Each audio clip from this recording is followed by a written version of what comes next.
তো এটি হলো Realme 6i। এই ফোনটি কিছু ইন্টারেস্টিং ফিচার রয়েছে, যেমন এই ফোনটিতে ব্যবহার করা হয়েছে Mediatek G80 একটি গেমিং প্রসেসর। এছাড়া ফোনটিতে রয়েছে 5000 mAh এর শক্তিশালী ব্যাটারি, 48 মেগাপিক্সেলের কোয়াড ক্যামেরা সেটআপ। এছাড়াও ফোনটির সেলফি ক্যামেরা হিসেবে আপনারা দেখতে পাবেন 16 মেগাপিক্সেলের সেলফি ক্যামেরা। এছাড়াও ফোনটিতে ওভারঅল অনেক ফিচার পেয়ে যাচ্ছেন। সো বন্ধুরা, আজকে ভিডিওতে Redmi 6 এর ফুল রিভিউ এবং আনবক্সিং করে দেখাবো। তো চলুন বন্ধুরা, বেশি দেরি না করে ভিডিও স্টার্ট করা যাক।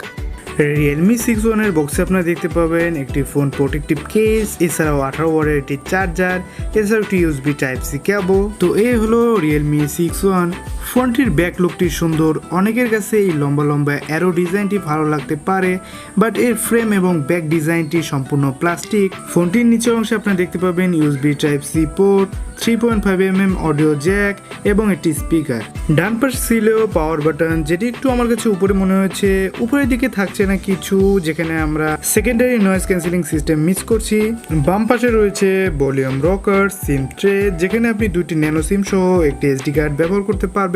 ফোনটিতে ডিসপ্লে হিসেবে পাচ্ছেন 6.5 ইঞ্চির IPS LED ডিসপ্লে। যেহেতু এটি একটা বাজেট সেগমেন্টের ফোন, সেহেতু IPS LED ডিসপ্লে মানানসই। আর যারা বড় স্ক্রিনের ফোন পছন্দ করেন তাদের জন্য 6i পারফেক্ট একটি ডিভাইস। ফোনটিতে প্রসেসর হিসেবে রয়েছে Mediatek Helio G80।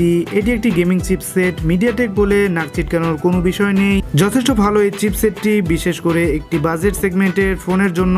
লো গ্রাফিক্সে PUBG, ফ্রি ফায়ার, COC ইত্যাদি সব রকম গেমই খেলতে পারবেন। ফোনটিতে কোয়াড ক্যামেরা সিস্টেম দেখতে পাবেন, যার primary camera 48 megapixel plus 8 megapixel plus 2 megapixel plus 2 মেগাপিক্সেলের ক্যামেরা ফোনটিতে দেখতে পাবেন। এছাড়া ফোনটিতে সেলফি ক্যামেরা হিসেবে ব্যবহার করা হয়েছে 16 মেগাপিক্সেলের সেলফি ক্যামেরা। বলে রাখা ভালো, এটি রিয়েলমির পক্ষ থেকে বাংলাদেশে প্রথমবারের মতো অফিসিয়াল আসা কোনো 48 মেগাপিক্সেলের ক্যামেরা ফোন। ফোনটির একটি প্লাস পয়েন্ট রয়েছে, তা হলো এর 5000 mAh এর বিশাল ব্যাটারি, আর সাথে থাকছে 18 ওয়াটের ফাস্ট চার্জার। 1.5 থেকে 2 ঘন্টার ভিতরে ফুল চার্জ হয়ে যাবে এই চার্জারটি দিয়ে। একবার ফুল চার্জ গেলে আরামায়েশে একদিন কাটিয়ে দিতে পারবেন। লাইট ইউজের 1.5 থেকে 2 দিন ব্যাকআপ পেতে পারেন। ফোনটিতে বিশাল ডিসপ্লে হলেও এখানে ডিসপ্লে হিসেবে ব্যবহার করা হয়েছে HD+ ডিসপ্লে। HD+ ডিসপ্লের বদলে FHD+ ডিসপ্লে দিলে মিডিয়া এক্সপিরিয়েন্স হতো অনেক সুন্দর। বাজেট ফোন হলেও FHD+ স্ক্রিন আশা করাই যায়। আর হ্যাঁ, ভিডিওর প্রথমে বলেছিলাম আপনার এই ফোনটিতে কোনো নয়েজ ক্যান্সেলিং মাইক পাবেন না, যেটা সকল বাজেট ফোনেই দেখতে পাওয়া যায়। ফোনটি রান করবে Android 10 Redmi UI। ফোনটির দুইটি র্যাম ভেরিয়েন্টে দেখতে পাবেন, একটি হলো 364GB, আর একটি র্যাম ভেরিয়েন্ট হলো 128GB ভেরিয়েন্ট পর্যন্ত। ফোনটি অফিসিয়ালি বাংলাদেশে আগামী 21শে জুন বাংলাদেশে অফিসিয়ালি লঞ্চ হতে পারে। আর আশা করি ফোনটির প্রাইস 15 থেকে 16 হাজারের মধ্যেই থাকবে। এখন দেখা যাক, ফোনটি অফিসিয়ালি লঞ্চ হওয়ার পরেই জানা যাবে ফোনটির আসল প্রাইস কত।